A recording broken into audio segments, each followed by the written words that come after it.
Well, hello from Southern Ontario this February 12th. Let's talk a little bit about some polling I've seen recently. A recent poll shows that 70% of Canadians aren't happy with Justin Trudeau. Well, go figure. 70%. Now, I'm not going to break down how that went from mildly displeased to him to a considerable number of people would like to see a Mussolini-style ending. You know what I mean by that. Considerable number of us. What I do see that's encouraging is there's a growing number of younger folks in the demographic who are in this poll who don't like Trudeau. That's encouraging. It's you young people who should be waking up. You're the ones who are going to be enslaved all of your lives. Not like us old folks who it's just going to be the last third or quarter of our lifespan.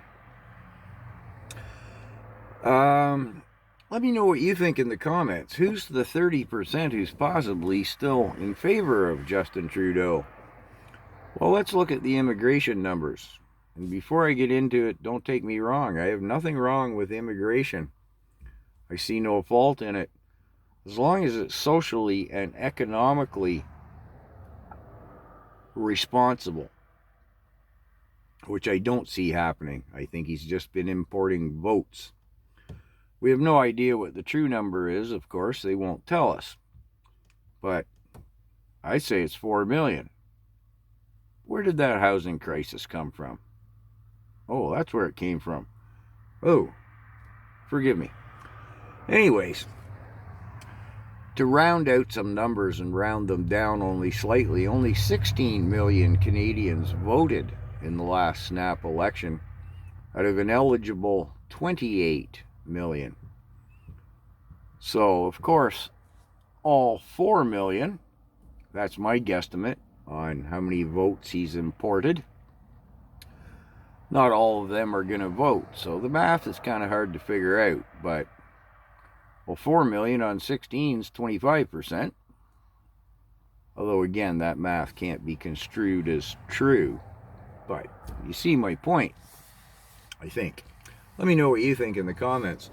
There's also the turnip factor. The people who are no smarter than a turnip and think he's got nice hair and doesn't realize that everything in our country is broken, and I do mean everything. Anyways, let's move to Alberta.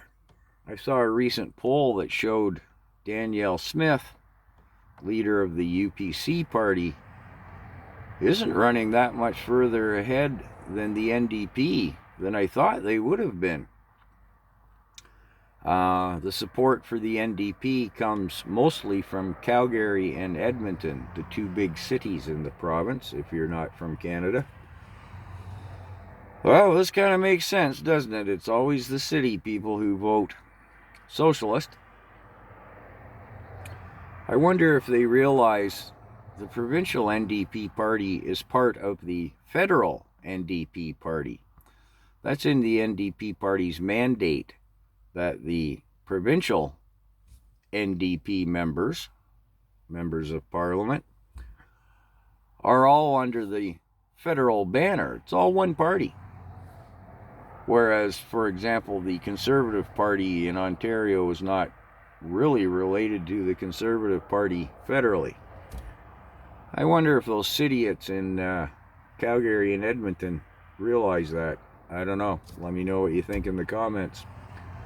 And no, I don't really care if I offend anyone and lose subscribers. I'm just saying, look what's going on in British Columbia with an NDP parliament there. Look what's happening federally. The only thing propping up Justin Trudeau for the last 3 years, the last 2 elections, has been the NDP. So, what kind of a turnip do you have to be to vote NDP no matter where you are?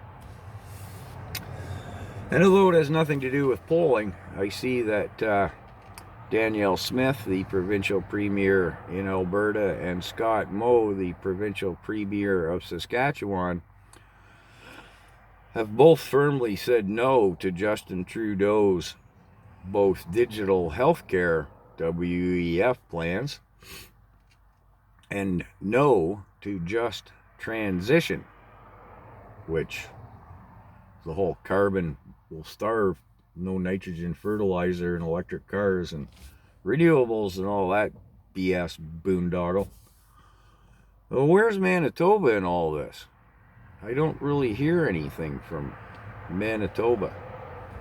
And I do believe they have a conservative provincial government. So if anyone's in Manitoba or knows anything about their politics, give me a heads up, or somewhere maybe I could go and look and see. Maybe I'm missing it. I'm just not hearing from Manitoba. Again, we know BC's in rack and ruin with the NDP Bill C-36. Ooh, check that one out. And that again, Alberta and Saskatchewan are taking a firm stand against the regime of Trudeau's policies. In Ontario, we have a conservative provincial government led by Doug Ford, our premier, who couldn't be more liberal in thoughts, word, and actions. Let's face it, he's been in lockstep with Trudeau all throughout the mandates. And before the Federal Emergencies Act was declared by Trudeau, Doug Ford had declared a Provincial Emergencies Act. So, and Southern Ontario is the armpit of Canada in every sense, and a big liberal voter base here. Quebec, let's not even go there. And the East Coast doesn't have a lot of clout and doesn't seem to have a lot of interaction. So, So that's where we're at. Let me know what you think in the comments. In a nutshell, if Danielle Smith wins the spring election, I'm very seriously giving consideration to moving out to Alberta. And if she loses, I think I'm leaving the country.